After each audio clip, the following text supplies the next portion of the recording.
He used to say my name like it was something he was scared to break. Funny how a man that cold could make me feel that safe. But 3 months ago, I watched him choose her again, right in front of me. And the worst part is, I didn't even see it coming, not really.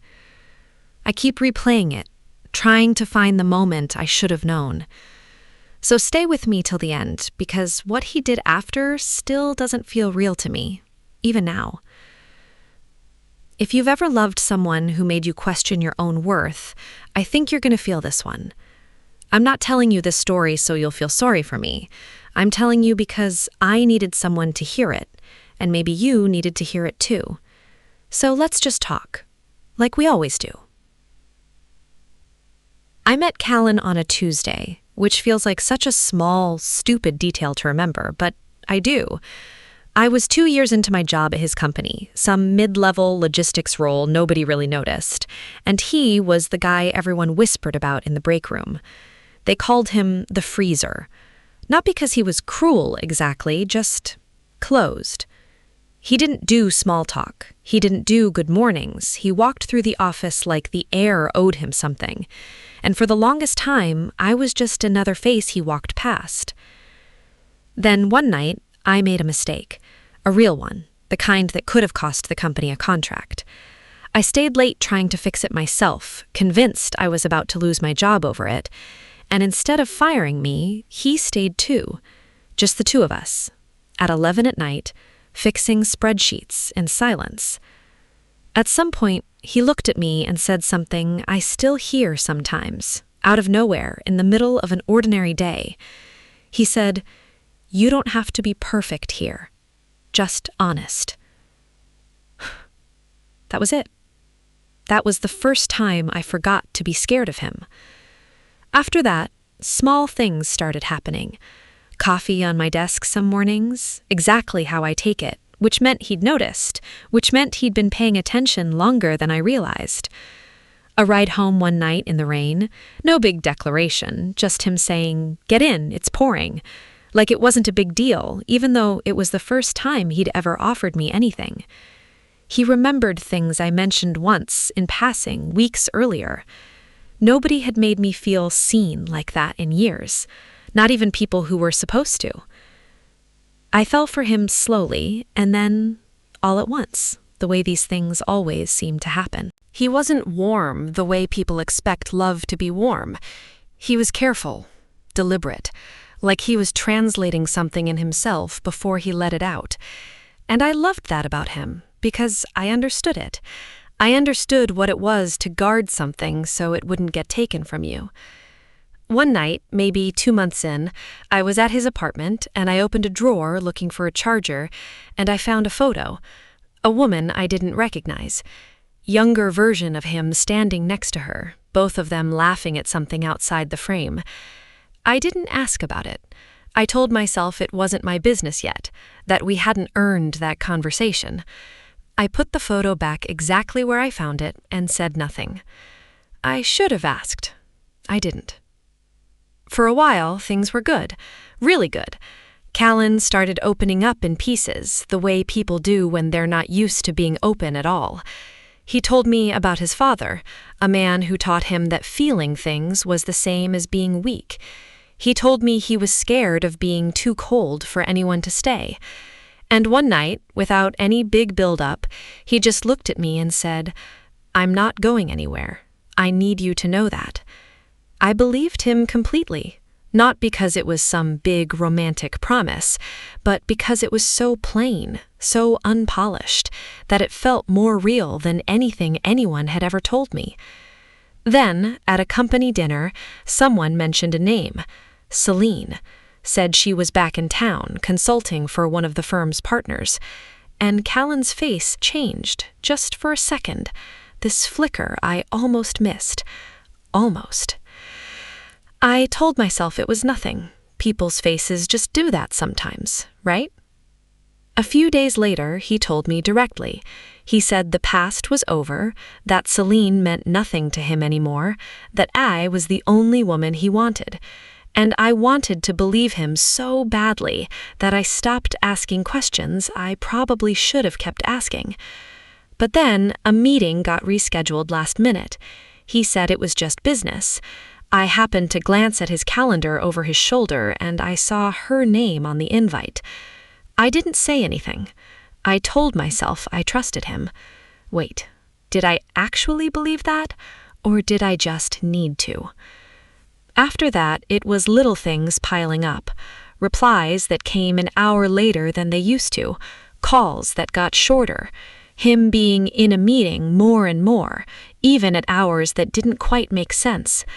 I started performing calm I didn't feel, laughing at the right times, not asking the questions sitting heavy in my chest. I started checking my phone before I even opened my eyes in the morning, like I was bracing for something before the day even began. One afternoon, I decided to surprise him with lunch.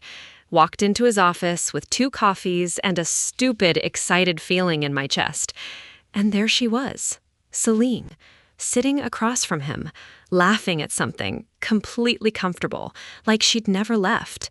And Callan looked relaxed in a way I realized in that exact moment he had never once looked with me in public. I turned around and left. He didn't even notice I'd been there. That's when it really hit me.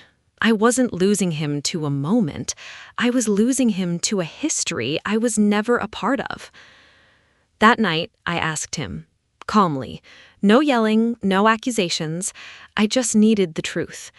And he hesitated before he answered, and that hesitation told me more than any words could have.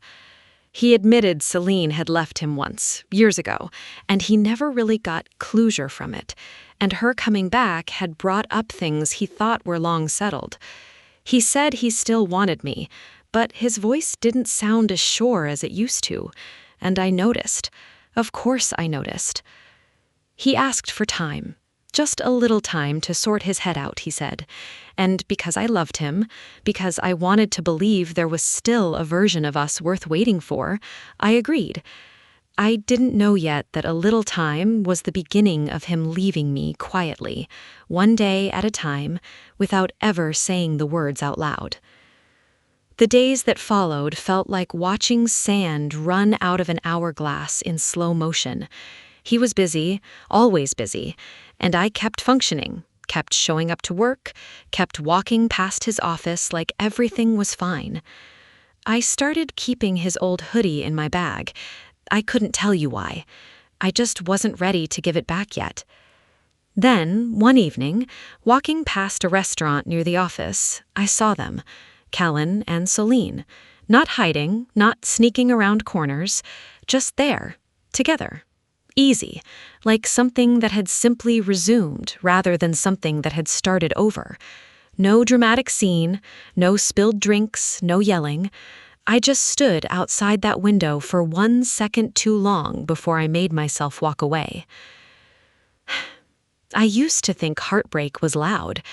Turns out, it's the quietest thing I've ever felt. A few days after that, he finally came to me. And for once, he didn't make excuses. He told me the truth, plainly, the way he told me everything important. He said he chose the familiar over the thing that scared him, and that I scared him, because I made him feel too much, too fast. He said Celine felt safe, and I understood in that moment that being called safe wasn't a compliment at all.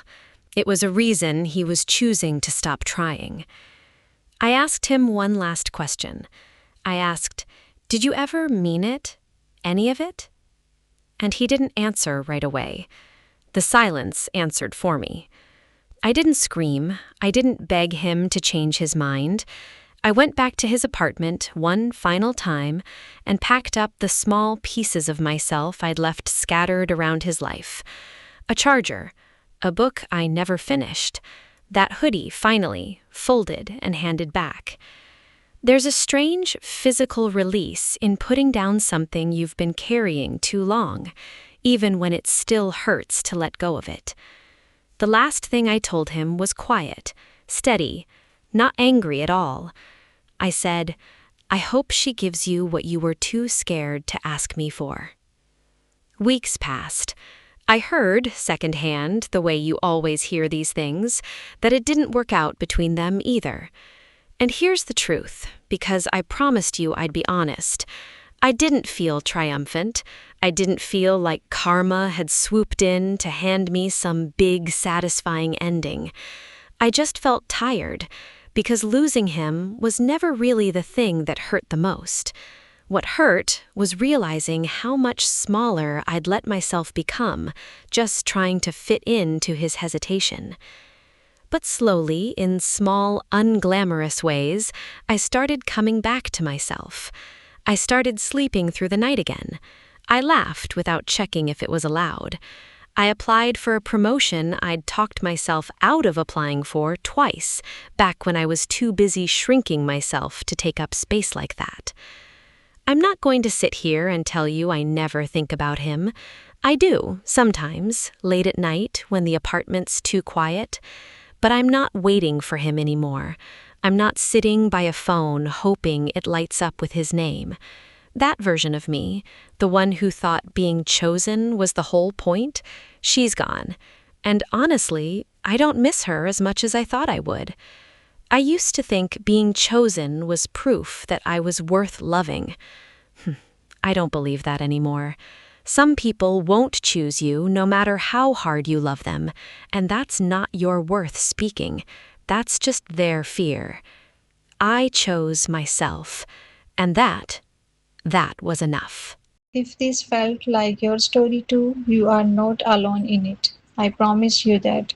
Tell me in the comments, has someone ever chosen the easier option over you? I read every single one of them. I mean that. And if you are still in the middle of healing from something like this, stay close, subscribe, because I have got more stories like this one waiting for you. And I don't think either of us is done yet.